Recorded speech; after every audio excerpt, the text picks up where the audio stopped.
I'm Jovid Kamolov, graduate accounting student here at Bol State University, and I'm from Tajikistan, and this is my last year.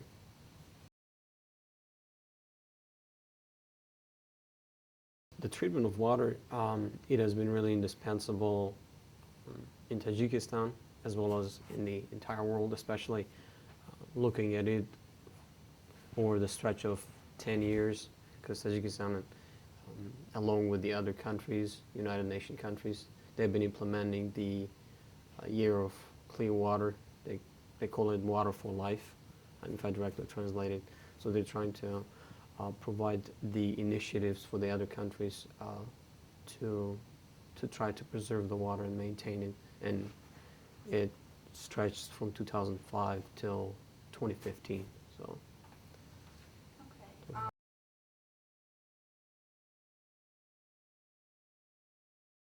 For the most part, urban areas they do not have problem with getting water, but rural areas they have problem because it's primarily there is availability of water, but the primary issue is the logistics and transportation of water. The waters they're located far from the residential areas, so they would need transportation areas to get those. And sometimes since it's a rural area, the water is not really clean for the most part, and they will have to go through the certain purification system to do that, and it takes money. So the government sometimes has a lack of resources in trying to allocate those funds to contribute to the cleaning of water.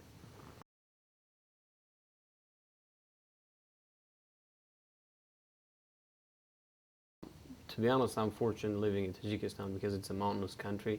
Uh, uh, Roughly 93% of Tajikistan is mountainous, and we have clean water because those high mountains during winter they generate a lot of ice, and then during the summer those ice melt and they turn into rivers and streams.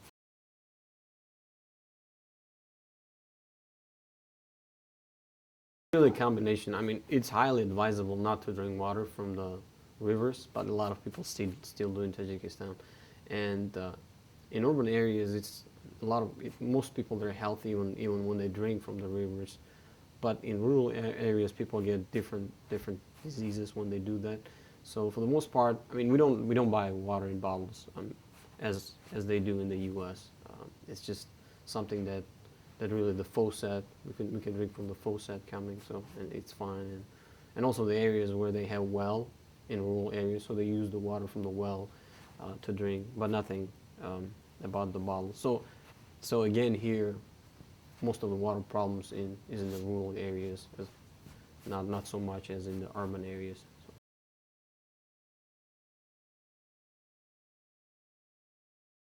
I don't think that a lot of people are aware of this. Probably educated people, and a lot of educated people they're located in the urban areas versus the rural areas. Sometimes they're deprived of that education because of lack of resources. But I don't think that people are as conscious about water preservation as they were.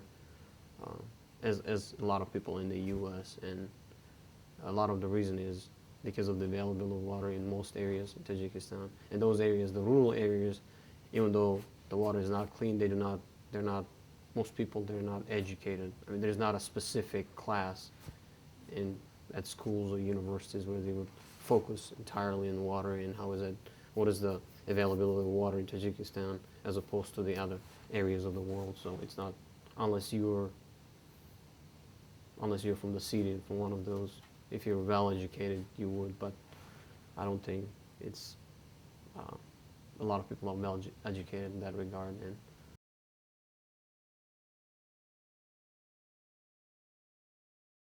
as far as I understand, the only thing, well, it's not something really institutionalized.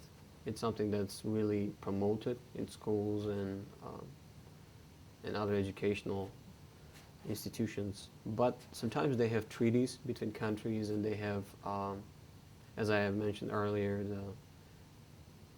they make their own contributions in the United Nations project, because the United Nations project has a big project, 2005, 2015, Water for Life, so they've been contributing to that, and every once in a while they have projects on their own. For instance, in 2005, Tajikistan held its own project, a year of international clean water, and they have done a lot of let's say meetings, summits, so that they would try to spread the awareness about maintaining and preserving clean water.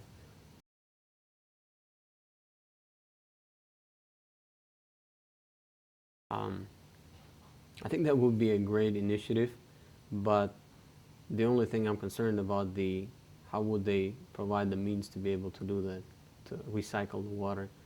The concept itself is really, um, I'll say, unique, and it provides great opportunities if people implement it. But I think it's just instilling that in people's conscience so that they would really do it, instead of just saying that, oh yeah, I mean, I'm going to do that.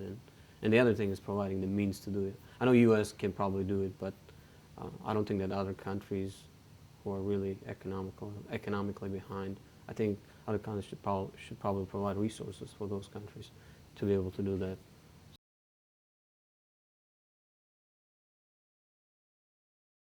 To be honest with you, not in Tajikistan, because I lived in the city, and we took it for granted, to be honest, because the water was available, and we had the pump that would carry the water, because we used to live on the fourth floor. People who are living on the higher floors in urban areas, they usually have that logistics problem of carrying water up, so, to provide for themselves. So earlier years, around 2003, when we didn't have the pump, we had the difficulty of carrying water.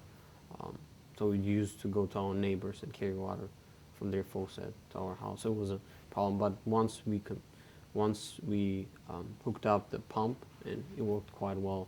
So, but I mean, now coming to the U.S. and being familiar that people are really conscious about like how much shower they take. So I'm more aware now than I was before.